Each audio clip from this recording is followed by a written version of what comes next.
Then Christmas arrived. Normally it was my favorite holiday. In better times, we put on our nicest clothes on Christmas Eve and watched the Nativity play at church.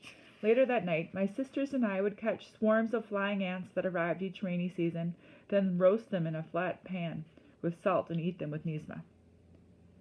Whereas grasshoppers have a kind of nutty flavor, roasted ants taste like chewy dried onions, except more delicious. When eaten along with beans and pumpkin leaves, they are truly heavenly. Christmas morning breakfast was typically fresh sliced bread slathered with blue band margarine and a mug of steaming Khamba tea. A blue band sandwich washed down with milky sugary tea is the greatest combination you can put inside your mouth. Like anyone, Malawians love meat on Christmas. Early in the afternoon, my father usually kills one of our biggest chickens and gives it to my mother to cook. But Christmas chicken is not served with Nizma. As I mentioned before, it comes with rice. Ask any Malawian about Christmas dinner and they'll always mention rice. But on Christmas 2001, we had none of this stuff. First of all, our chickens had died from disease a few weeks earlier because we couldn't afford the medicine. All that remained was one lonely hen, who became a kind of morose symbol of everything we'd lost. No one dared touch her. All the churches canceled their Christmas Eve nativity ceremonies because of the hunger. And that night, my sisters and I felt so weak anyway that we didn't bother catching ants. When Christmas morning rolled around, there was no sliced bread or blue band, no tea, and I knew there wouldn't be any chicken and rice either. I felt so sad that I sat on the edge of my bed and didn't move.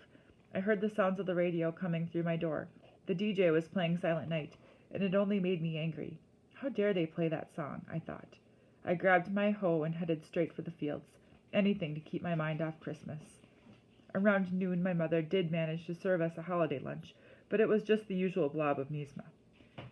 She probably worked very hard to save enough flour for the extra meal, but it was impossible to eat with a happy heart. Afterward, I went to see Jeffrey, which made me feel even worse. I found him sitting on his bed looking thin and tired. Ever since his mother had run out of food in the previous month, Jeffrey had been one of the people on the road searching for Ganyu. He found work making ridges and pulling weeds, but it didn't provide enough food for his whole family, and often they went entire days without eating. Worse, he'd been neglecting his maize crop. "Ah, man," I said, I haven't seen you in days. Your field is full of weeds. They're taking over." "Too busy with Ganyu," he said. "At first I went looking for enough food for the month, then the week. Now it's all about tomorrow and today." I hadn't seen Gilbert in a while, so I walked over to his house. About 50 people were camped out in his yard when I arrived, and the smoke from their fires covered the place in a dismal haze. Gilbert was standing in the doorway. "Merry Christmas, eh?" I said, being sarcastic. "Not here," he answered.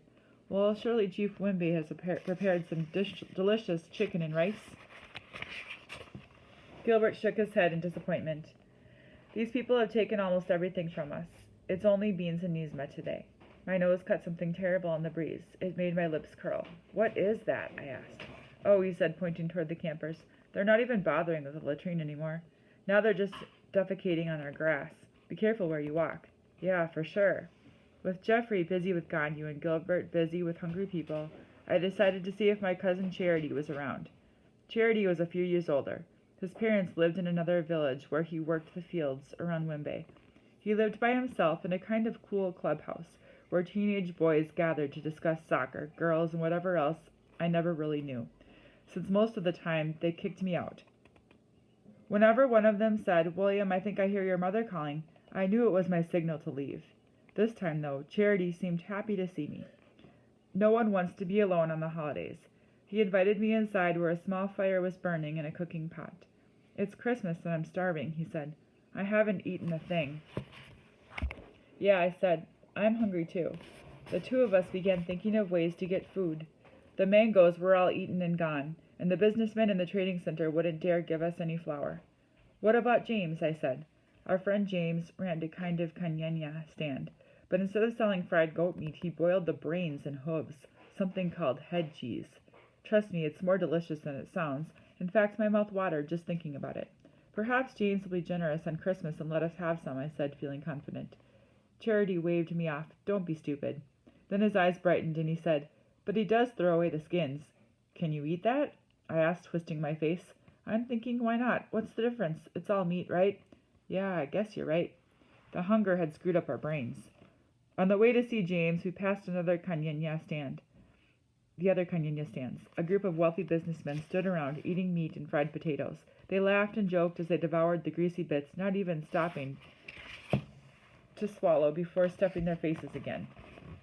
Nor did they seem to notice the crowd of villagers that gathered round just to watch the meat. To these men, the hunger was invisible. James's stand was just down the road. He was there as usual, hunching over his boiling pot. As we got closer, I could see a goat head bobbing inside the roiling water, along with some leg pieces. My stomach howled, and I had to turn away. James, Charity said, William and I are making a Christmas drum for the children in the village. We're wondering if you could spare one of your skins. That's a good idea, said James. He turned and nodded toward a black mound in the dirt, swarming with flies. Take that one there. I was going to throw it anyway. Charity grabbed the hide and stuffed it into a jumbo bag, then handed it to me. It was still warm. Sicomo qua bribi, Charity said. Thanks a lot. The kids will appreciate you. Sure. We hurried back to Charity's house, wasting no time. How are we supposed to prepare this? I asked, peering inside the bag. Easy, said Charity. We'll just cook it like a pig. Back inside, I added some twigs to the fire and got it going again. Once it was good and hot, Charity and I held the corners of the hide and stretched it over the flames. The hair sizzled and flared and gave off an awful smell. Once it looked charred enough, we took our knives and scraped it away. We did this again and again until it was properly cleaned. We cut the skin into strips and threw them into a pot of boiling water, adding a little salt and baking soda. What's the soda for? I asked. It's how the women make their beans cook faster, he answered. I'm thinking it works with skin, too. After 3 hours, a thick white foam formed on top of the water.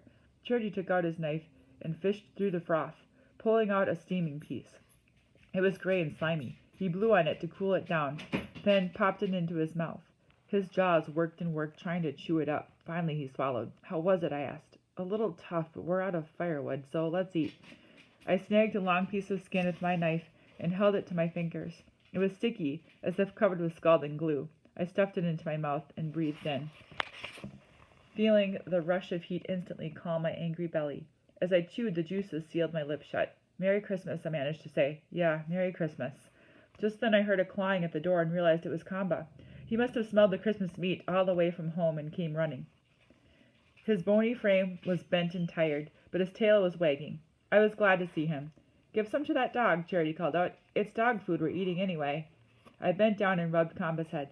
Let's get you something to eat, chap. I'm sure you're starving. I tossed Khamba a long piece of skin, and to my surprise, he leaped up and snatched it in the air.